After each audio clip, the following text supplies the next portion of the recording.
إن الحمد لله نحمده ونستعينه ونستغفره ونعوذ بالله من شرور أنفسنا ومن سيئات أعمالنا من يهده الله فلا مضل له ومن يضلله فلا هادي له وأشهد أن لا إله إلا الله وحده لا شريك له وأشهد أن محمدا عبده ورسوله أما بعد فإن خير الحديث كتاب الله وخير الهدي هدي محمد صلى الله عليه وسلم وشر الأمور محدثاتها وكل محدثة بدعة وكل بدعة ضلالة وكل ضلالة في النار يا أيها الذين آمنوا اتقوا الله حق تقاته ولا تموتن إلا وأنتم مسلمون يا أيها الناس اتقوا ربكم الذي خلقكم من نفس واحدة وخلق منها زوجها وبث منهما رجالا كثيرا ونساء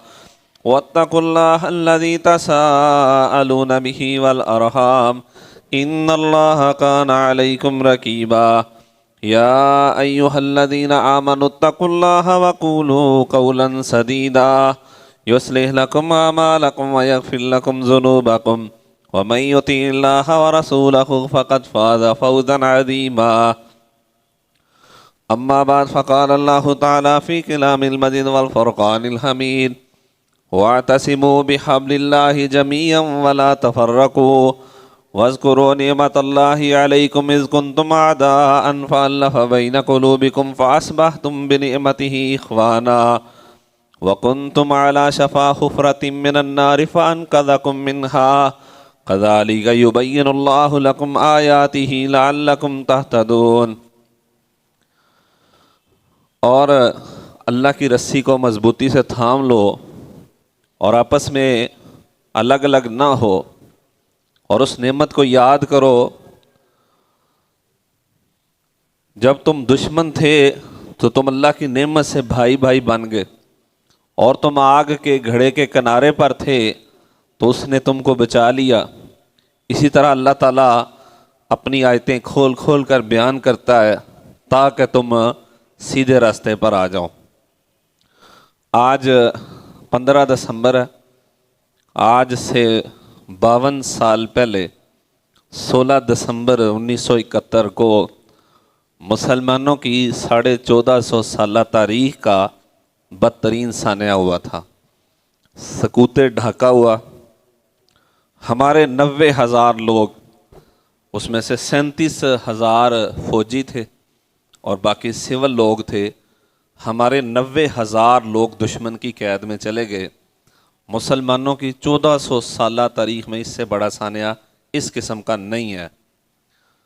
کیا حالات تھے جس کی وجہ سے یہ سانحہ ہوا، ہمیں ان حالات کا جائزہ لینے کی ضرورت ہے، اور آج بھی وہی حالات پیدا کرنے کی کوشش کر رہا ہے ہمارا دشمن۔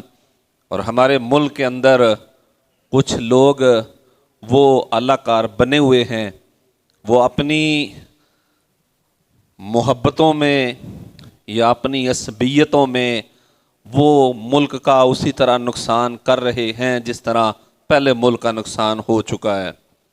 تو ہم نے انشاءاللہ تعالی ان غلطیوں کو سمجھنا بھی ہے اور ان کی اصلاح بھی کرنی ہے۔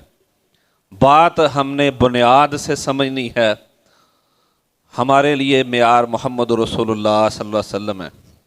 اللہ کے نبی صلی اللہ علیہ وسلم کے آنے سے پہلے عرب معاشرہ قبیلوں میں بٹا ہوا تھا، قبائلی نظام تھا عرب کے اندر۔ اللہ تعالیٰ نے آپ کو نبی بنایا اور آپ نے دعوت دینی شروع کی، اور ایک ایک کر کے لوگ اسلام قبول کرتے چلے گئے، اور جو لوگ اسلام قبول کرتے گئے یہ ایک نئی برادری وجود میں آ گئی، ایک نیا خاندان بن گیا، نئی جماعت وجود میں آ گئی جس کے اندر ہر رنگ، ہر نسل، ہر قبیلے کا بندہ تھا اس جماعت میں، لیکن وہ جمع ہوئے تھے لا الہ الا اللہ پہ۔ اور سب سے زیادہ ان لوگوں کی مخالفت انہی لوگوں نے کی جو ان کے قریبی ترین لوگ تھے۔ خود رسول اللہ صلی اللہ علیہ وسلم نے جب کوہ صفا پہ چڑھ کے سب کو دعوت دی کہ قولوا لا الہ الا اللہ تفلحوا تملکوا العرب والعجم، اے میری قوم لا الہ الا اللہ کا اقرار کر لو، کامیاب ہو جاؤ گے، عرب و عجم کے مالک بن جاؤ گے۔ یہاں ایک تو یہ وین تھا کہ جو کلمہ تم پڑھنے لگے ہو اس کے بعد تم اپنے گلی محلوں ذات برادریوں تک محدود نہیں رہو گے، تملکوا العرب والعجم، تم عرب و عجم کے مالک بنو گے۔ تو اسی مجلس میں ابو لہب بیٹھا تھا، وہ کہنے لگا محمد صلی اللہ علیہ وسلم نعوذ باللہ تیرے ہاتھ ٹوٹ جائیں، تو نے ہمیں اس کام کے لیے جمع کیا۔ یعنی ایک برادری پہلے چل رہی ہے اور ایک برادری نئی وجود میں آ گئی ہے، یہ ایک خاندان بن گیا۔ ہجرت کے وقت تقریباً 100 افراد یہ لوگ تھے، ان کا وجود کافروں کے لیے ناقابل برداشت ہو گیا۔ نبی صلی اللہ علیہ وسلم اور آپ کے صحابہ کے خلاف بدترین پروپیگنڈا ہوتا، تشدد ہوتا، وہ لوگ پروپیگنڈا کرتے کہ نعوذ باللہ یہ شاعر ہیں، یہ مجنون، یہ فسادی ہیں، یہ جادوگر ہیں، یہ گھروں میں لڑائی ڈلوانے والے ہیں۔ اور اس دنیا کی تاریخ میں بدترین پروپیگنڈا ہمیشہ انہی لوگوں کے خلاف ہوا ہے جو اس دنیا کے بہترین انسان تھے۔ صرف یہ بات نہیں، ان کا وجود ہی ناقابل برداشت ہو گیا۔ انہوں نے میٹنگ بلائی دارالندوہ میں، طے کیا اس بندے کا کیا کرنا اور اس کی جماعت کا کیا کرنا ہے۔ تو پھر انہوں نے، ایک نے کہا شہر سے نکال دو، دوسرا کہتا ہے قید کر دو، تیسرے نے کہا قتل کر دو۔ فیصلہ ہو گیا کہ اللہ کے نبی صلی اللہ علیہ وسلم کو قتل کرنا ہے۔ یثرب کے مسلمانوں کو پتہ چلا کہ نبی صلی اللہ علیہ وسلم کے خلاف اتنا مسئلہ ہے، وہ آپ کے پاس آئے، کہتے ہیں آپ ہمارے پاس آ جائیں۔ آپ نے کہا میں اپنے چچا عباس سے مشورہ کروں گا۔ آپ نے ان کو بلایا، ابو طالب فوت ہو چکے تھے۔ تو نبی صلی اللہ علیہ وسلم، آپ کے چچا عباس اور مدینے سے آنے والے مسلمان، یثرب سے آنے والے، یہ ایک گھاٹی میں جمع ہوئے۔ عباس ان کو کہنے لگے ہیں او خزرج والو، حالانکہ 2 قبیلے تھے، اوس اور خزرج، بڑے مدینے کے، لیکن چونکہ خزرج قبیلہ بڑا تھا تو اس لیے ان کو مجموعی طور پہ خزرج والے کہا جاتا۔ کہنے لگے مجھے پتہ چلا کہ تم اللہ کے نبی صلی اللہ علیہ وسلم کو اپنے پاس بلا رہے ہو، تمہیں پتہ ہے ان کو بلانے کا مطلب کیا ہے؟ تم ساری دنیا سے ٹکر لے رہے ہو، تم سرخ اور سفید سے جنگ کا اعلان کر رہے ہو، تمہارے بڑے قتل ہو جائیں گے، تمہارا مال لوٹ لیا جائے گا۔ اگر تم نے اس وقت اللہ کے نبی صلی اللہ علیہ وسلم کا ساتھ چھوڑا تو دنیا اور آخرت کا خسارہ ہے، تم آج ہی نہ کر دو۔ وہ کہنے لگے ہمارے بڑے قتل ہو جائیں، ہمارا مال لوٹ لیا جائے، ہم اللہ کے نبی صلی اللہ علیہ وسلم کا ساتھ نہیں چھوڑیں۔ لیکن کہتے ہیں اللہ کے نبی ہمارا ایک سوال ہے۔ آپ نے کہا وہ کیا؟ کہتے ہیں جب اللہ تعالیٰ آپ کو فتح دے دے گا، آپ واپس اپنی قوم کی طرف تو نہیں چلے جائیں گے؟ نبی صلی اللہ علیہ وسلم نے وعدہ کیا کہ میرا جینا بھی تمہارے ساتھ ہوگا اور میرا مرنا بھی تمہارے ساتھ ہوگا۔ وہ کہنے لگے ہمارا ایک اور سوال ہے۔ پوچھا وہ کیا؟ کہتے ہیں ہم آپ کا ساتھ دیں گے، ساری دنیا سے ٹکر لیں گے، ہمیں بدلے میں کیا ملے گا؟ نبی صلی اللہ علیہ وسلم نے فرمایا کہ اللہ کی جنت۔ وہ کہتے ہیں ہمیں یہ سودا قبول ہے۔ اس بات پہ ہجرت ہوئی ہے اللہ کے نبی صلی اللہ علیہ وسلم کی۔ بڑی سادہ بات ہے، کوئی دنیا کے سبز باغ نہیں دکھائے گئے، کھلی کھلی بات ہوئی ہے کہ نبی کا ساتھ دینے کا اور اس دین پہ کھڑا ہونے کا مطلب یہ ہے ساری دنیا سے ٹکر ہے، ساری دنیا سے جنگ ہے، شہادتیں پیش کرنی پڑیں گی اور بدلے میں کیا ملے گا؟ اللہ کی جنت ملے گی۔ اس بات پہ اللہ کے نبی صلی اللہ علیہ وسلم ہجرت کر کے پھر مدینہ میں گئے ہیں۔ اور جس رات ہجرت ہوئی ہے آپ کے گھر کا گھیرا کر کے لوگ کھڑے ہیں تلواریں لے کے کہ جیسے گھر سے نکلے ہم ان کو شہید کر دیں گے۔ آپ نے اپنے بستر پہ علی رضی اللہ کو لٹایا، امانتیں ان کو دیں، اپنی چادر ان کے اوپر ڈال دی، گھر سے نکلے، گھیرا کرنے والوں پہ مٹی پھینکی، مٹی آپ نے پھینکی، ان کو اندھا ہمارے رب نے کر دیا۔ اب بکر رضی اللہ کو ساتھ لیا آپ نے، 3 دن غار ثور میں رہے اور پھر آپ مدینہ پہنچ گئے اللہ کے نبی صلی اللہ علیہ وسلم۔ اب مدینے لوگ ہجرت کر کے ساتھ آئے ہیں، تقریباً 100 بندہ ہجرت کر کے آیا ہے، اور یہ وہ ہیں جن کا گھر بار سب کچھ پیچھے رہ گیا ہے۔ اب ان کی سیٹلمنٹ کیسے کرنی ہے؟ نبی صلی اللہ علیہ وسلم نے یہاں مواخات قائم کی، ایک ایک انصاری کو بلایا اور کہا یہ تیرا بھائی ہے، جہاں تو رہے گا وہاں یہ رہے گا، جو تو کھائے گا وہ یہ بھی کھائے گا، تیرے جتنے تیرے وسائل ہیں اپنے وسائل کے اندر تو نے اپنے اس بھائی کو اپنے ساتھ ایڈجسٹ کرنا ہے، میں اس کو تیرا بھائی بنا رہا ہوں۔ نبی صلی اللہ علیہ وسلم نے یہ بھائی چارہ قائم کیا مدینے کے اندر آ کے، یہ ہے، اس کو مواخات کہتے ہیں۔ دوسرا ایک معاہدہ آپ نے کیا، اس کو میثاق مدینہ کہتے ہیں، کہ مدینے کے جو قبیلے تھے اس میں یہودیوں کے قبیلے تھے، بنو قینقاع، بنو نذیر، بنو قریظہ، یہ یہودیوں کے قبیلے تھے۔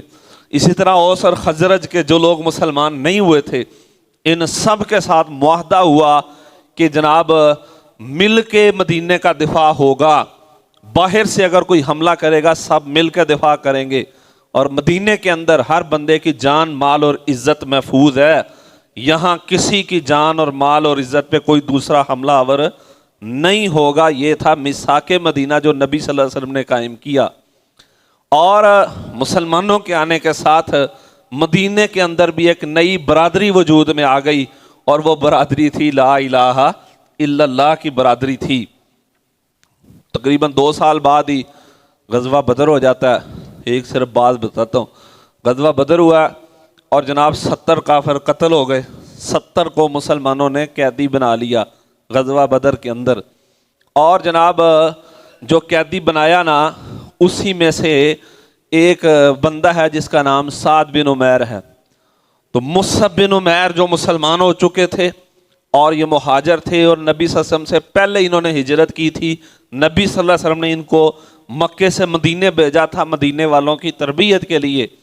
یہ پاس سے گزر رہے ہیں تو باندھنے والوں کو کہتے ہیں یار اس کو ذرا زور سے باندھنا، اس کی ماں بڑی امیر ہے، تجھے بڑے پیسے دے گی۔ جس کو باندھا جا رہا تھا سعد بن عمیر، وہ کہنے لگا مصعب یہ بات تو کر رہا ہے، تو میرا سگا بھائی ہے، ہم نے تو ایک ماں کا دودھ پیا۔ مصعب کہنے لگے رضی اللہ عنہ، کہتے ہیں ہاں آج تو میرا بھائی نہیں ہے، میرا بھائی وہ ہے جو آج تجھے باندھ رہا ہے۔ اسلام نے رشتے اور ناطے بدل دیے ہیں، کیونکہ باندھنے والے کے ساتھ رشتہ کیا ہے؟ لا الہ الا اللہ۔ ابو بکر رضی اللہ عنہ لڑ رہے ہیں، اور ان کا بیٹا بھی مسلمان نہیں ہوا، وہ بھی کافروں کی طرف سے لڑ ہے۔ اس کے اس مقابلے میں 2-3 دفعہ ابو بکر رضی اللہ آئے ہیں، اس نے اپنی تلوار سائیڈ پہ کر لی۔ بعد میں جب پتا چلا مسلمان ہو گیا، بعد میں اس نے بتایا، ابو بکر رضی اللہ کہتے ہیں اگر تو میرے آگے آ جاتا تو میں نے تجھے معاف نہیں کرنا تھا جناب، ٹھیک، کیونکہ رشتے کی بنیاد کیا ہو گئی؟ لا الہ الا اللہ۔ اس بنیاد پہ یہ خاندان تھا، یہ جماعت تھی جو قائم ہوئی تھی، اور پھر یہ پھیلتی چلی گئی۔ جہاد کے نتیجے میں نبی صلی اللہ علیہ وسلم کی زندگی میں ہی مکہ فتح ہو گیا، اور پتہ چلا کہ رومی جو ہیں یہ مدینے پہ حملہ کرنا چاہتے ہیں۔ اس وقت جو یہ جتنا شام کا علاقہ ہے، یہ آج فلسطین کا جو علاقہ ہے، یہ روم کے زیر تسلط یہ سارے علاقے تھے، شام کے علاقے۔ اللہ کے نبی صلی اللہ علیہ وسلم کو پتہ چلا کہ وہ تیاری کر رہے ہیں، آپ صحابہ کو لے کے نکلتے ہیں، 600 کلومیٹر فاصلہ طے کر کے 30,000 کے لشکر کے ساتھ آپ تبوک پہنچتے ہیں۔ یہ شام اور روم کا سمجھ لیں بارڈر ہے۔ اللہ کے نبی صلی اللہ علیہ وسلم یہاں پہنچتے ہیں، دشمن کو حملے کی جرأت ہی نہیں ہوئی ہے۔ آپ کے جانے کے بعد عمر رضی اللہ کے دور میں مسلمان 22 لاکھ مربع میل کے حاکم ہیں۔ عثمان رضی اللہ عنہ کے دور میں مسلمان 67 لاکھ مربع میل کے حاکم بنتے ہیں۔ اور ہارون رشید کے دور میں یہ واقعہ مشہور ہے کہ بادل کا ٹکڑا آیا، بارش برسائے بغیر آگے چلا گیا۔ خلیفہ نے یہ بات کہی ہے بادل جہاں مرضی جا کے برس لے، تیرے سے جو فصل ہوگی نا اس کا خراج میرے تک پہنچے گا، کیونکہ دنیا میں اگر کہیں حکومت تھی تو وہ لا الہ الا اللہ۔ جس خطے میں ہم رہتے ہیں، اس خطے میں پہلے تاجر آئے، پھر 92 ہجری میں محمد ابن قاسم آئے، 92 ہجری میں، ٹھیک ہے۔ اس دور میں آخری جو صحابیاں وہ 100 ہجری میں فوت ہوئے، صحابہ بھی موجود تھے جب سندھ کے اندر محمد بن قاسم آئے۔ اس کے بعد سلطان محمود غزنوی 17 حملے انہوں نے کیے، اور اس پورے بر صغیر کے جو حاکم تھے وہ تھے سلطان شہاب الدین محمد غوری۔ یہ پورے بر صغیر کا حکمران تھا، پہلا مسلمان حکمران۔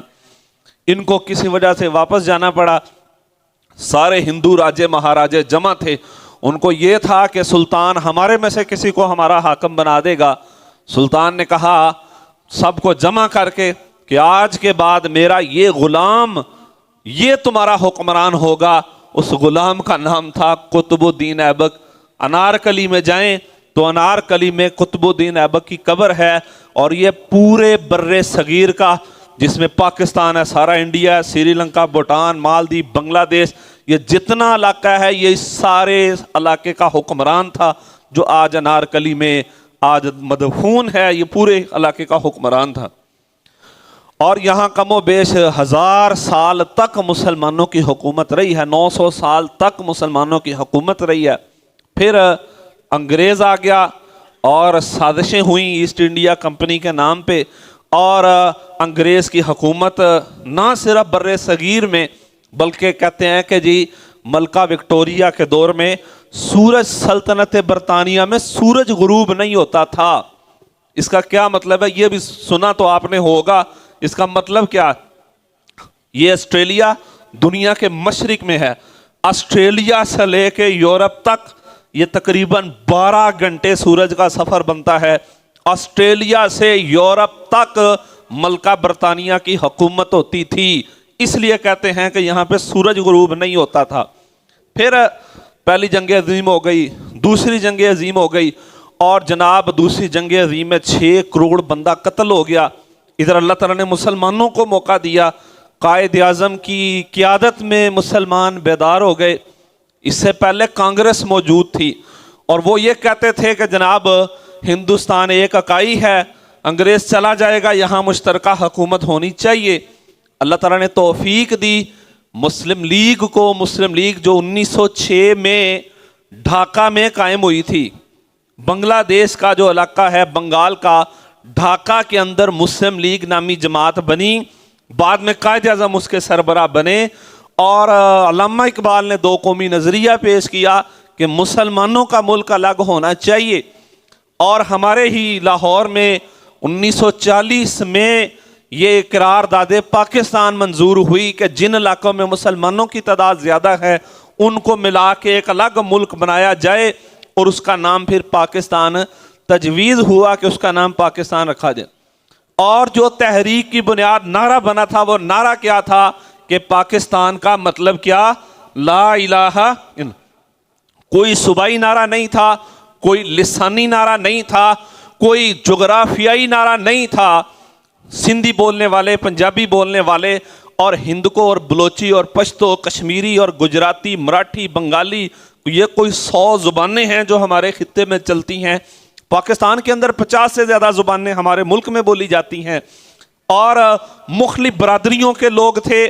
جناب یہ جناب جاٹ برادری ہے، یہ راجپوت ہے، اور جناب یہ رائی ہے، اور یہ گجر برادری ہے۔ مختلف برادریوں کے لوگ تھے، کوئی برادری کا نعرہ نہیں لگا، اور کسی زبان کا نعرہ نہیں لگا، اور کسی مسلک کا نعرہ نہیں لگا۔ فرقے تو پہلے سے موجود ہیں، کسی مسلک کا نعرہ نہیں لگا۔ یہ سارے لوگ جمع ہوئے تھے ایک نعرے پہ۔ وہ نعرہ کیا تھا؟ پاکستان کا مطلب کیا؟ لا الہ، لا الہ الا اللہ کے نعرے پہ لوگ جمع ہوئے، اور اللہ تعالیٰ نے ہمیں ایک آزاد ملک پاکستان دے دیا۔ یہ بہت اہم بات ہے کہ پاکستان کو جوڑنے والی جو اکائی ہے جس پہ یہ سارے صوبے آپس میں ملے ہوئے ہیں، وہ کوئی جغرافیہ نہیں ہے، وہ کوئی دریا نہیں ہے۔ دنیا کے کئی ملک ہیں جو دریاؤں کی وجہ سے بنے ہیں، دنیا کے کئی ملک ہیں جو جزیروں کی وجہ سے بنے ہیں کہ ان کا جغرافیہ ہے، دنیا کے کئی ملک ہیں جو زبانوں کی وجہ سے بنے ہیں کہ ایک زبان بولنے والوں کو الگ ملک دیا جائے۔ ہمارا ملک اس وجہ سے نہیں بنا، ہمارا ملک لا الہ الا اللہ کی وجہ سے بنا۔ نہرو نے یہ کہا تھا کہ یہ جو لوگ ہیں نا، اتنی انہوں نے ناانصافی کی تقسیم کے اندر انگریزوں نے ریڈ کلف ایوارڈ کے ذریعے، خاص طور پہ یہ جتنا مشرقی پنجاب ہے یہ سارا مسلمانوں کا علاقہ تھا، یہ گرداسپور ہے، فیروز پور ہے، ٹھیک ہے، یہ جتنی پٹی ہے ساری ہے یہ سارا مسلمانوں کا علاقہ تھا، یہ انہوں نے ان کو دے دیا۔ جو وسائل پاکستان کو ملنے تھے وہ سارے ان کو دے دیے، ساری اسلحہ فیکٹریاں ان کو دے دیں جناب، اور جو بینک کے وسائل ملنے تھے کچھ نہیں دیا پاکستان کو۔ نہرو نے کہا کہ ہم زیادہ سے زیادہ یہ لوگ 6 مہینے نہیں تو 1 سال، یہ 1 سال نکال سکتے ہیں، 1 سال بعد یہ واپس ضم ہو جائیں گے۔ ان کو اتنی خوش فہمی تھی کہ ان کے پاس کچھ نہیں ہے، یہ نہیں ملک چلا سکتے، یہ خوش فہمی۔ جس طرح نا ہمارے عام مثال چلتی ہے، باپ سے کو بیٹا مانگے نا، میں دکان چلانی. وہ کہتا ہے مینوں پتہ ہی تو جاڑ نہیں ہے, تینوں بہتے پیسے دین دا کی فائدہ جنا. ہمارے معاشرے میں یہ سادہ سی بات چلتی. ان کا بھی یہی ذہن تھا. 47 میں پاکستان بنا, 48 کے اندر ہی پہلی جنگ ہو گئی. اور وہ جنگ کیا تھی کہ انڈیا نے اپنی فوجیں کشمیر میں داخل کی ہیں. قائد اعظم نے کہا پاکستان کے آرمی چیف کو تم بھی داخل کر دو. ابھی آرمی نئی بنی تھی اور چیف تھا انگریز, ایک جنرل گریسی اس کا نام تھا. اور یہ بات یاد رکھیں, جو آرمی ہوتی ہے نا وہ 30-35 سال میں میچور ہوتی ہے. اس کا مطلب کیا ہوتا ہے کہ جو بندہ آج فوج میں بھرتی ہوا نا وہی بندہ فوج کا چیف بنے. اس کو کہتے ہیں کہ آرمی میچور ہوئی ہے. اس پہ ٹائم لگتا ہے, وقت لگتا ہے اس میں. بہرحال اس نے, انگریز نے انکار کر دیا. اس نے کہا میں تو وائس رائے کے کہنے پہ چلوں گا جناب. قائد اعظم کے حکم پہ یہ فاٹا کے مجاہدین, قبائلی علاقوں کے مجاہدین, گلیات کے مجاہدین, اور اسی طرح یہ سردار عبدالقیوم خان اور یہ جو کشمیر کے لوگ یہ آگے بڑھے اور انہوں نے جہاد کرتے ہوئے یہ سارا علاقہ آزاد کروایا جس کو آج ہم آزاد کشمیر کہتے ہیں. یہ جو 10 ضلع ہیں اس وقت کشمیر کے, یہ بھمبر ہے, میرپور ہے, کوٹلی ہے, اور پھر نیلم ویلی کے ہیں, اور جہلم ویلی کے جو ضلع ہیں, یہ 10 ضلع جو ہیں یہ مسلمانوں نے, پاکستان نے 1948 میں اپنے بننے کے 1 سال بعد ہی آزاد کروا لیے تھے. اور انڈیا بھاگا گیا تھا اقوام متحدہ میں جنگ بندی کی درخواست لے کے, بھائی جنگ بند کی جائے. اور اقوام متحدہ نے پھر جناب اس بات پہ قرارداد منظور ہوئی تھی کہ یہاں پلبسائٹ یعنی استصواب رائے کروایا جائے گا. یہ بات ہوئی تھی اقوام متحدہ میں. اور آج کتنے 75 سال ہو گئے ہیں, انہوں نے اپنا وعدہ پورا نہیں کیا, نہ ہی انہوں نے کرنا ہے. یہ پہلے بھی بزور بازو حاصل کیا گیا تھا, جو رہ گیا ہے انشاءاللہ وہ بھی بزور بازو ہی حاصل ہوگا انشاءاللہ تعالی. پھر 1965 آ گیا. بعض لوگ یہ سمجھتے ہیں کہ 1965 انڈیا نے شروع کیا تھا, یہ اصل میں پاکستان نے کوشش کی تھی. آپریشن جبرالٹر لانچ کیا تھا کشمیر کو آزاد کروانے کے لیے, پاکستان نے یہ لانچ کیا تھا. بہرحال مس مینج ہو گیا. اور کوئی مسئلہ نہیں ہے, لازمی تو نہیں کہ پہلے ہی مارکے میں ہے سب کچھ ہو جائے. یہ تو جنگوں کا حصہ ہے, جنگیں لمبی چلتی ہیں. یہ جو صلیبی جنگ چلی تھی سلطان صلاح الدین ایوبی کی, جس میں بیت المقدس آزاد ہوا تھا, 90 سال جنگ چلی تھی, 90 سال. صرف صلاح الدین ایوبی نے 50 سال جنگ لڑی تھی, صرف سلطان صلاح الدین ایوبی نے. تو جنگیں جو لوگ جن کو پتہ نہیں ہوتا وہ چاہتے ہیں ہتھیلی پہ سرسوں جم جائے, راتوں رات کچھ ہو جائے. جو میدانوں کے لوگ ہوتے ہیں وہ سمجھتے ہیں کہ بھائی جنگ نے لمبا چلنا ہے. جس طرح بھی غزہ کی جنگ ہے, انشاءاللہ یہ بھی مسلمان جیتیں گے انشاءاللہ تعالی. ٹھیک ہے, یہ لمبی جنگ ہے لیکن یہ بہت لمبی نہیں, انشاءاللہ یہ کچھ وقت لگے گا. بلہ بھاری ہے مسلمانوں کا, اللہ کے فضل سے بھاری ہے. مسلمانوں نے مار ماری ہے, حماس کے مجاہدین نے اسرائیل کو وہ مار ماری ہے جو گزشتہ 100 سالوں میں ان کو نہیں کسی اور نے ماری تھی. انشاءاللہ وہ جنگ بھی مسلمان جیتیں گے انشاءاللہ. بہرحال 65 کی جنگ ہوئی. نعرہ اس وقت بھی یہ لگا, ایوب خان نے تقریر کی, دشمن نے اس قوم کو للکارا ہے جو لا الہ الا اللہ پڑھنے والا. پوری قوم اکٹھی ہو گئی. فوج اگر بارڈر پہ تھی تو ساری قوم ساتھ کھڑی تھی جناب. قوم کھانے لے کے جا رہی ہے اور جناب ساری قوم خون دینے کے لیے لائنوں میں لگی ہوئی ہے. قوم اور فوج مل کے ملک کا دفاع کر سکتے ہیں, اکیلی فوج ملک کا دفاع نہیں کر سکتی, یہ بات یاد رکھیں. اور نعرہ یہی تھا کہ دشمن نے اس قوم کو پکارا جو لا الہ الا اللہ کہنے والی. اس کے بعد پھر سازشیں ہوئیں, بڑی گہری خوفناک سازشیں ہوئیں. وہ لوگ جنہیں لا الہ الا اللہ نے جوڑا تھا, لسانیت پہ ان کو لڑایا گیا. بنگالی زبان ہونی چاہیے کہ اردو ہونی چاہیے جناب, ہاں جی 2 قومی زبانیں ہو جانی چاہیے, اور دارالحکومت کراچی ہونا چاہیے کہ جناب ڈھاکہ ہونا چاہیے. اور اس میں جو ہندو استاد تھے بنگلہ دیش کے اندر, زیادہ تر استاد ہندو تھے, انہوں نے ذہن سازی کی قوم کی, اور قوم کی ذہن سازی کس پہ کی, لسانیت پہ ذہن سازی کی. اور اس کے ساتھ ساتھ سیاسی عصبیت, جناب یہ عوامی لیگ ہے اور جناب یہ ہماری جماعت ہے, اس پہ جناب ذہن سازی قوم کی ہوئی. اور فوج کے خلاف, ملک کے اداروں کے خلاف نفرتیں پیدا کی گئیں. اور جب ذہن سادی غلط فہمیاں ہوتی ہیں پھر انسان کے لیے دوست اور دشمن کی پہچان ختم ہو جاتی ہے۔ انڈیا کی بنائی گئی تنظیم مکتی باہنی کو وہ لوگ اپنا خیر خواہ سمجھنے لگے اور پاکستان لا الہ الا اللہ کی بنیاد پہ بنائے گئے ملک کو وہی لوگ اپنا دشمن سمجھنے لگے۔ ادھر نعرہ لگا سونار بنگلہ کا، ادھر سے آواز گئی ادھر تم ادھر ہم، یہ نعرے لگنے شروع ہو گئے جناب۔ اور 6 سال پہلے جناب لا الہ الا اللہ کی بات ہو رہی تھی اور اب یہ تذکرے ہونے شروع ہو گئے، فلانا شراب پیتا ہے اور فلانا یہ ہے، فلانا عورتوں کے ساتھ اس کا یہ مسئلہ ہے اور وہ مسئلہ ہے۔ پھر اللہ کی مدد کہاں پہ آنی تھی جب یہ مسئلے سامنے آ جائیں، جب آپس کی لڑائی شروع ہو جائے اور اللہ کی مدد کی بجائے ادھر سے امریکہ کے 7ویں بحری بیڑے کا انتظار ہوتا رہا کہ جی 7واں بحری بیڑا آ رہا ہے آ رہا ہے آ رہا ہے۔ پاکستان 2 لخت ہو گیا، وہ بحری بیڑا آج تک نہیں پہنچا۔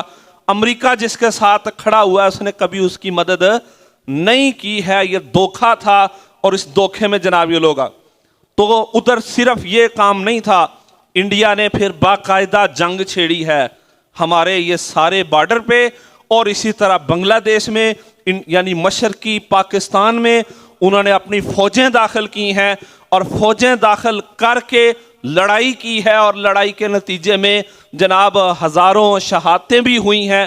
مسلمانوں نے بھی بے جگری سے مقابلہ کیا ہے، اس میں کوئی بات نہیں ہے، لیکن بہرحال جب پیچھے خوفناک سازشیں ہوتی ہیں اور جناب قوموں کو آپس میں لڑا دیا جاتا ہے اور دل پھٹے ہوتے ہیں تو پھر صرف فوجیں کچھ نہیں کر سکتی ہیں۔ بہرحال اللہ تعالیٰ نے اس کے بعد موقع دیا مسلمانوں کو سنبھلنے کا۔ 71 کے بعد 1979 میں روس آ گیا اور پھر جہاد کھڑا ہوا، پاکستان بیس کیمپ بنا، پوری دنیا سے مجاہدین پاکستان میں آئے۔ 10 سال بعد روس ٹکڑے ٹکڑے ہو گیا، 79 سے 89 15 ملک اس میں سے آزاد ہوئے، 8 مسلمانوں کے ملک تھے، یہ قازقستان، آذربائیجان، ترکمانستان۔ 70 سال بعد یہاں مسجدوں کے تالے کھلے، 70 سال بعد کو بندہ حج کرنے گیا۔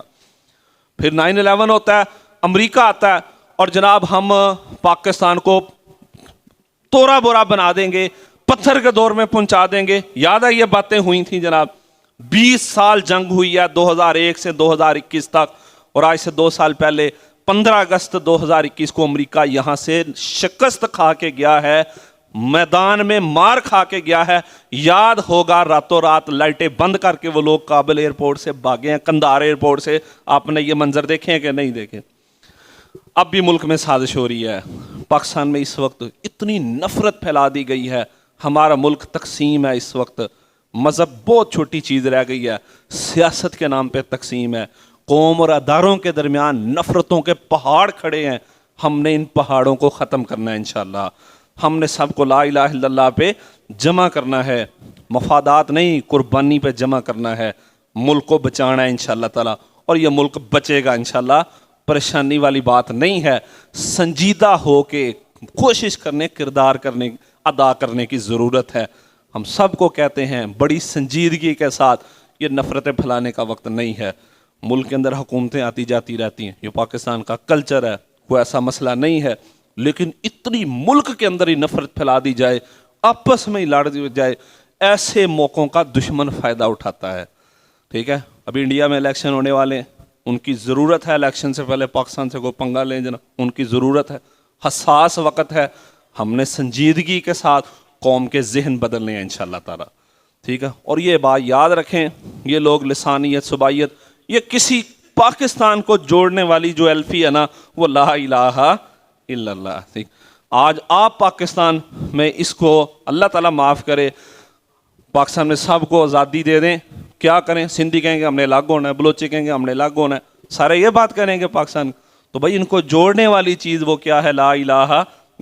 تو اس پہ ہم نے قوم کی ذہن سازی کرنی ہے، تربیت کرنی ہے، نفرتیں ختم کرنی ہے، ایسے اتحاد بنانے ہیں، سمجھانا ہے سیاسی قیادت کو، مذہبی قیادت کو، آپس کی جو لڑائی ہے اس لڑائی کو ختم کرنا ہے، غلط فہمیاں جو ہیں ان کو دور کرنا ہے۔